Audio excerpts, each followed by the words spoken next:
Elisabeth, votre regard. Vous voulez parler de l'intervention du président Emmanuel Macron hier, parce que vous avez été sensible, entre guillemets, à sa défense de notre souveraineté, hein. Ah oui, c'était beau comme du polonier, hein. Surtout quand il a dit qu'il fallait qu'on recouvre notre indépendance dans la production de masques d'ici la fin de l'année. Seulement, pardon, mais notre chère Natacha n'aurait jamais commis la même faute logique que le président quand il a dit « Nous devons rebâtir notre souveraineté nationale et européenne ». Oui, parce qu'il y a là un oxymore, c'est-à-dire une contradiction dans les termes, une roue carrée si vous voulez. Notre souveraineté ne peut pas être nationale et européenne, car pour qu'il y ait souveraineté, c'est-à-dire capacité de prendre notre destin collectif en main, eh bien il faut un souverain qui en démocratie est le peuple. Or, il n'y a pas de peuple européen. Le seul cadre dans lequel nous pouvons donc exercer notre souveraineté, c'est le cadre national. Aucun d'entre nous n'accepterait de se confiner parce que Angela Merkel le lui a ordonné. Et de même, ce n'est pas aux Allemands ou aux Italiens qu'Emmanuel rendra des comptes, mais à nous les Français. Oui, d'ailleurs, il a aussi parlé des irresponsables qui font des procès alors que la guerre n'est pas encore gagnée.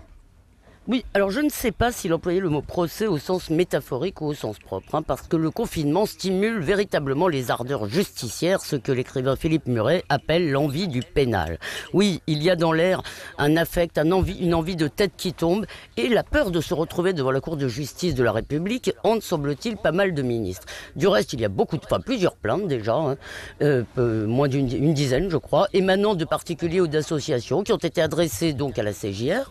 Elles visent soit Olivier Véran, Agnès Buzyn, Édouard Philippe, qui sont accusés de mise en danger de la vie d'autrui, de non-assistance à personne en danger, même d'homicide involontaire. Et Michel Onfray, lui, parle de haute trahison.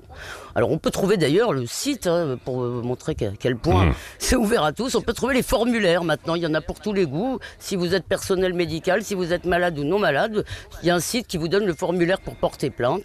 Et depuis le 24 mars, il y a eu 10 000 téléchargements, et bien ces porte-plaintes forcenés veulent arriver à 15 000.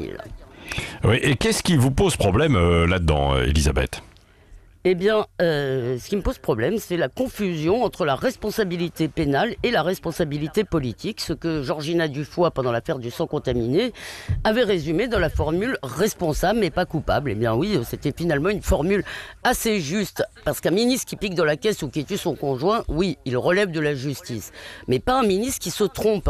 Si on criminalise l'erreur, on finira par dégoûter les gens de talent de la politique, et surtout, le problème de fond, c'est que cela revient à privatiser la politique parce qu'on attaque l'homme pour les fautes du ministre ou de l'élu. Si nous ne sommes pas satisfaits de nos élus, nous n'avons pas besoin de les envoyer devant un tribunal, nous n'avons qu'à les renvoyer à leurs chères études. Merci Elisabeth Lévy, vous resterez avec nous pour le petit déjeuner de l'actualité tout à l'heure à 9h où nous reviendrons aussi sur cette question que l'on a évoquée et que l'on a posée tout à l'heure à Alexis Corbière et qui rejoint un peu ce que vous avez dit tout à l'heure. Est-ce qu'on a le droit de critiquer les pouvoirs en place même en temps de crise? Sur les réseaux sociaux, vous êtes à plus de 90%, 95% à dire oui. On en débattra quand